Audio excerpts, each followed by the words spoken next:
Plato, in two of his texts, the Laches and the Symposium, explains how Socrates recalls an episode from the famous Battle of DELIUM in 424 BC between the Athenians and the Boeotians.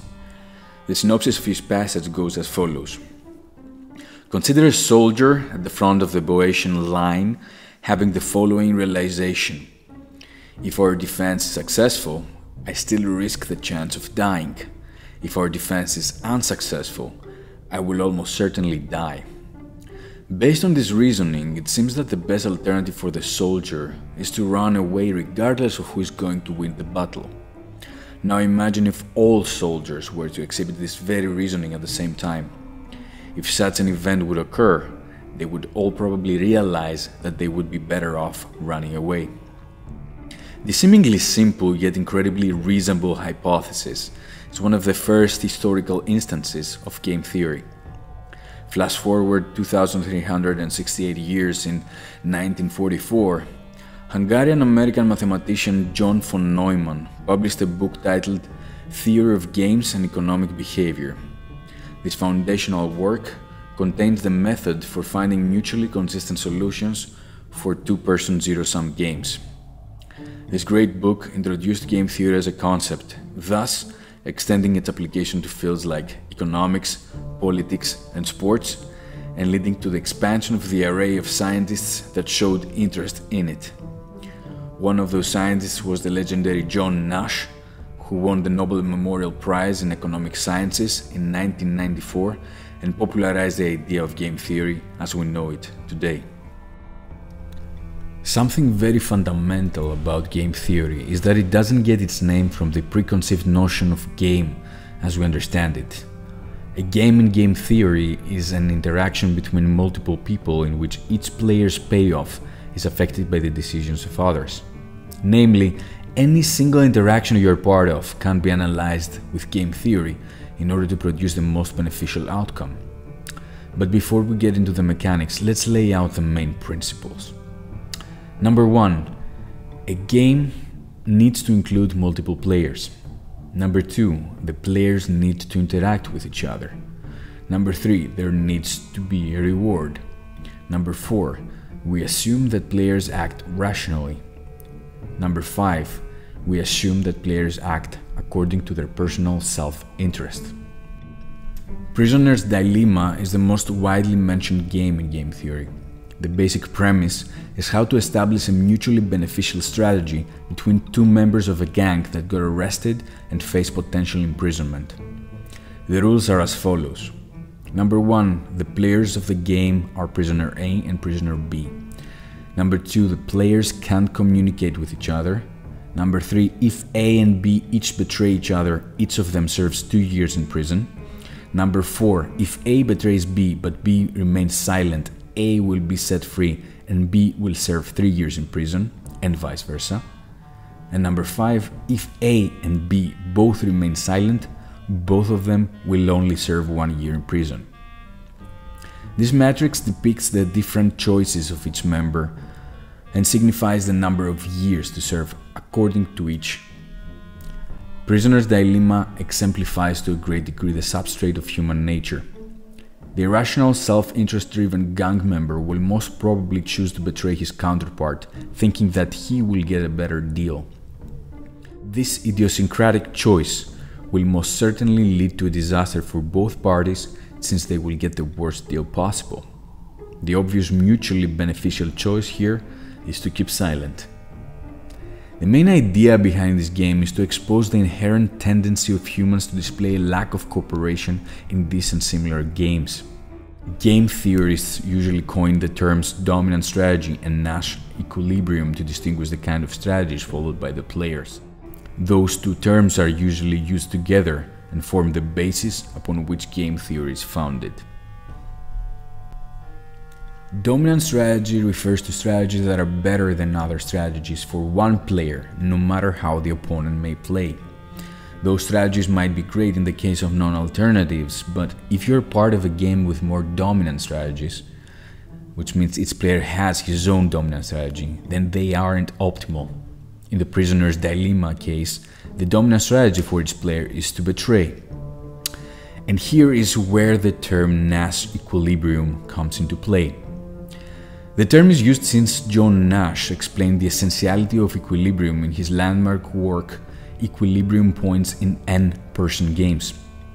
In essence, what he proposed is that even in high-level competitive games like Google versus Apple or USA versus Russia, there exists an equilibrium where no side would benefit by changing its course. At this equilibrium, each side knows its adversary very well and sticks to its strategy. For instance, in the prisoner's dilemma, the Nash equilibrium is the upper left square of the matrix, which means both prisoners need to stay silent. What makes Nash's theory of equilibrium so special is that it presupposes that in each game there is at least one point of equilibrium and all players will be better off trying to find it and form their strategy around it. This momentous revelation helped people in disciplines like politics, war, economics, business, and social theory understand the world better and form better strategies. The inception of Nash equilibrium was portrayed exceptionally in the wonderful movie A Beautiful Mind. Coming, gentlemen. Aye, aye, aye.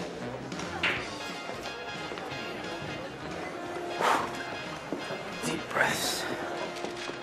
Nash, you might want to stop shuffling your papers for 5 seconds. I will not buy you gentlemen beer. Oh, we're not here for beer, my friend. Oh. Does anyone else feel she should be moving in slow motion? Will she want a large wedding, you think? Should we say swords, gentlemen? Pistols at dawn? Have you remembered nothing? Recall the lessons of Adam Smith, the father of modern economics. In competition, individual ambition serves the common good. Exactly. Every man for himself, gentlemen. And those who strike out are stuck with their friends. I'm not gonna strike out. You can lead a blonde to water, but you can't make her drink. I don't think he said that. All right, nobody move. She's looking over here. Right, she's looking at Nash. Oh, God. All right, he may have the upper hand now, but wait until he opens his mouth. Remember the last time? Oh, yes, that was one for the history books.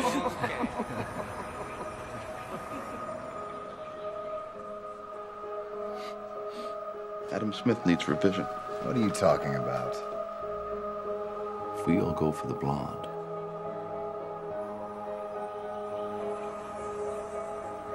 we block each other. Not a single one of us is going to get her.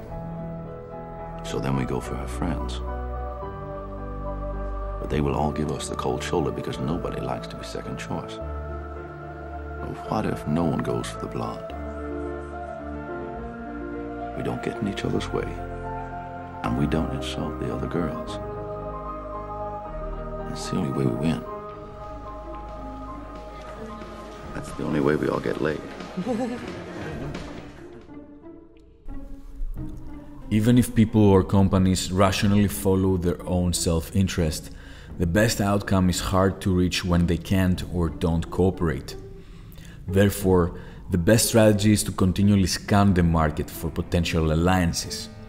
People who can forge strong alliances will eventually become part of oligopolies and thus dominate their market. The rest will consequently be ostracized.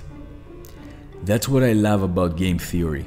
It approaches the game of life from its most axiomatic principle, that of evolution.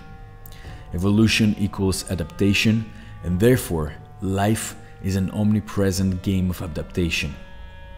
Humans thrive in cooperation because it is the main strategy that helped us survive and thrive after years of adversity and struggle to compete against different forces of nature. The sad thing is that after establishing our sovereignty, we overpowered other species and, in most occasions, nature itself, but eventually we turned ourselves against each other. There are a variety of factors that affect the descent to the point we have reached, but a game theory mindset can work to our advantage. I always believed that change and equilibrium start at the micro level, and that is something we fail to grasp because we are usually consumed by events at the macro. It is interesting to be in the know and discuss and argue about politics and national strategies, but At the end of the day, the trigger is pulled by the respective strategists. What each of us could do instead is to use game theory in our most challenging decisions and our closest relationships.